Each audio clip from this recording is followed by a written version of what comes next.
आखिर इस मीठे का मौसम आ ही गया। क्या आपने कभी आटे से ऐसा मीठा बनाया है जिसमें आपको हर तरह की मिठाइयों की खुशबू आती हो?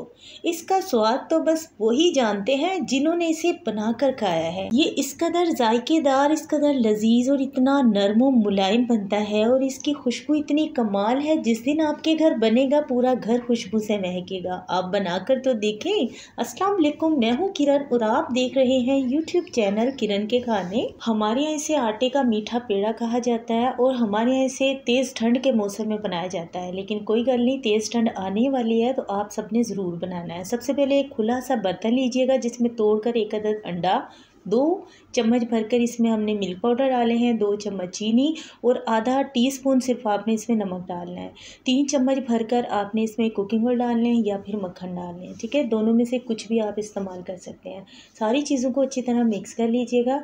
नमक सिर्फ आपने आधा टीस्पून ही रखना है और ऐसा ही बर्तन आप लीजिएगा जिसमें आप आटा इसका अच्छी तरह से गूंद पाएँ। अब 1 चम्मच इसमें इंस्टेंट ईस्ट का जाएगा। ये साशे 25 रुपये में आपको मार्केट से मिल जाएगा। बहुत सस्ता भी है और इसमें से निकलता भी 1 चम्मच के बराबर है। आपने इस्तेमाल कर लेना है सारा ही और अच्छी तरह से फोक की मदद से इसे इतनी अच्छी तरह मिक्स करना है सारी चीज़ों को ताकि इसका जो टेक्सचर है वो क्रीमी हो जाए। उसके बाद अगली चीज़ इसमें आटा जाएगी।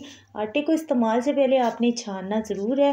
तो यहाँ पर वीडियो में हम आपके सामने ही छान रहे हैं। आपके घर पर रोटी के लिए जो आटा इस्तेमाल होता है आपने टेंशन फ्री होकर वही इस्तेमाल करना है। बड़ा आपको बेहतरीन रिजल्ट मिलेगा।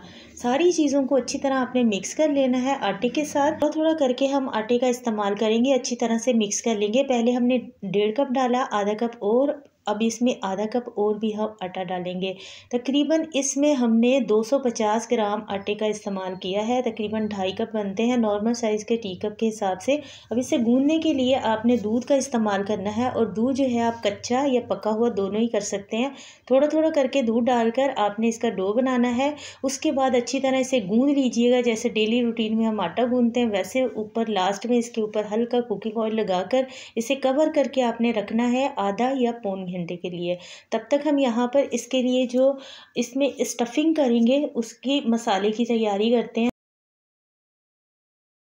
तब तक हम यहाँ पर स्टफिंग के लिए मसाला तैयार करते हैं, जिसके लिए आपने एक बर्तन लेना है जिसमें 250 ग्राम हमने फीका खोया लिया है। अच्छा, ये बिल्कुल ताज़ा खोया है जिसे इस तरह से आपने पहले चम्मच की मदद से इस तरह से मैश कर लेना है थोड़ा सा ताकि ये नरम हो जाए। हमने इसे मंगवा कर फ्रिज में रख दिया था। तकरीबन 250 ग्राम इसमें फीका खोया लग जाएगा। ये फीका होता है, बिल्कुल बर्फ़ी की तरह होता है, कलाकंद की तरह, लेकिन मार्केट से मिल जाता है खोए के नाम से, फीके मावे के नाम से।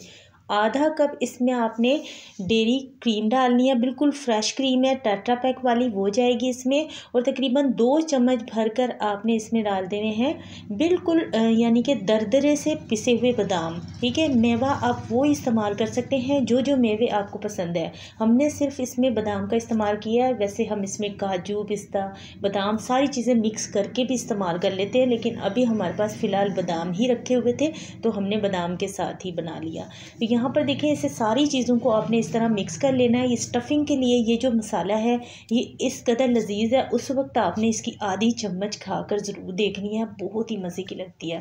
अगली चीज़ इसके लिए हमें एक और चीज़ भी चाहिए होगी, इसकी लुक भी बड़ी ही खूबसूरत आएगी, जिसके लिए हमने तकरीबन 2 चम्मच यहाँ पर खसखस ले ली है और इसमें हमने डाल दी है 2 चम्मच भरकर दानेदार चीनी। दोनों चीज़ों को आपने अच्छी तरह से मिक्स करके रख लेना है।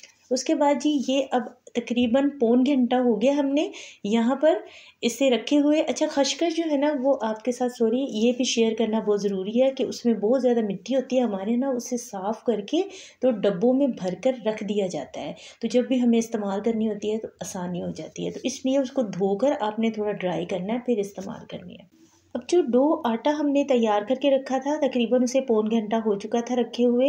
अच्छा, ये फूलेगा नहीं ज़्यादा तो इसलिए आपने परेशान बिल्कुल नहीं होना। इसे हमने उस तरह का डो नहीं बनाया जैसे हम पिज़्ज़ा वगैरह का बनाते हैं, तो ये हम मीठे पेड़े का डो बनाया है। यहाँ पर इसमें से एक एक चम्मच के हिसाब से आपने पेड़ा अलहदा कर लेना है। स्टफिंग के लिए आपने हल्की सी इसके पेड़े को ना हाथ पर आपने हल्का कुकिंग ऑयल लगाना है, उसे हाथ से फैला लेना है। उसके बाद जिसमें 1-1 या 1.5 चम्मच भरकर इसमें आपने मसाले की स्टफिंग करनी है। उसके बाद अच्छी तरह से इसे पैक करना है। इतनी अच्छी तरह आप पैक करेंगे इसे कि कहीं से लगे ही ना कि इसको हमने खोल कर इसमें कोई स्टफिंग की है मसाले की। बहुत अच्छी तरह से आपने पैक करना है, ठीक है। उसके बाद सारे हमने इसी तरह से बनाकर तैयार कर लेने हैं। उसके बाद जी यहाँ पर हमने जो खसखस और चीनी दोनों मिक्स करके रखी थी, अच्छी तरह से इसे कोट करेंगे इस तरह से, और बस सिंपल सारे इसी तरह से हमने तैयार कर लेने। ये बहुत सिंपल सा तरीका है, ये बनाने में जितने आसान है और खाने में यकीन माने आपकी फैमिली को उतने ही ये लजीज लगेंगे और इंशाल्लाह वो आपसे ना फिर बार बार बनवाएंगे। तो यहाँ पर सारे इसी तरह से बनाकर तैयार कर लिए हैं। अब यहाँ पर हम इसे फ्राई कर रहे हैं ऑयल में, ठीक है। इसे हम फ्राई ही करेंगे तभी ये बहुत मज़ेदार बनेंगे। तो यकीन माने फ्राई करते वक्त ये बिल्कुल जो इसका अंदर का जो टेक्सचर होगा ना, उसके अंदर बिल्कुल भी ऑयली नहीं होगा। अंदर से ये बिल्कुल एकदम सॉफ्ट और क्रीमी होंगे, ऊपर से एकदम क्रिस्पी होंगे।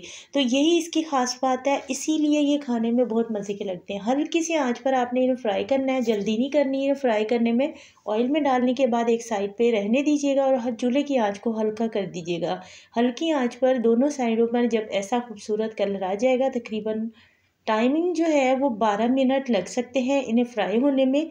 12 मिनट से कम नहीं, ज़्यादा लग सकते हैं, लेकिन ताकि ये अच्छी तरह पक जाए। आटा है तो अंदर से अच्छी तरह ये पक जाएगा। देखिए इसकी लुक कितनी खूबसूरत आई है माशाल्लाह से। अल्हम्दुलिल्लाह से काफ़ी सारे बन भी गए हैं, लेकिन हमारे यहाँ अभी यहाँ पर ये मुकम्मल नहीं हुई रेसिपी। यहाँ पर हमने आधा कप चीनी का सीरा बना लिया था, जिसमें आधा कप पानी डालकर सिंपल इसे हमने पकाया।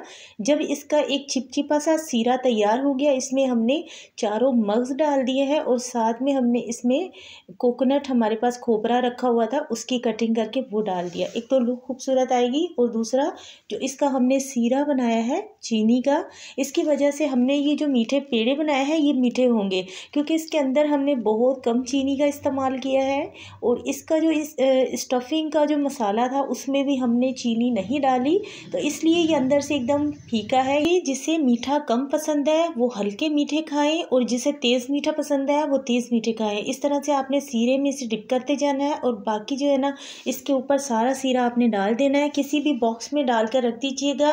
नेक्स्ट डे इसे ट्राई कीजिएगा, यानी जिस दिन आपने बनाने हैं उससे अगले दिन आपने फ्रिज से निकाल के इसे ठंडे ठंडे खाने हैं और ये मीठे पेड़े। और बताएं ज़रूर कमेंट्स में आके कि कैसी लगी आपकी फैमिली को ये रेसिपी और कैसे लगे आपको ये मीठे पेड़े। बड़े ही मज़ेदार लगते हैं, दिखने में तो ये है ही खूबसूरत, लेकिन खाने में उस कदर ही लजीज हैं।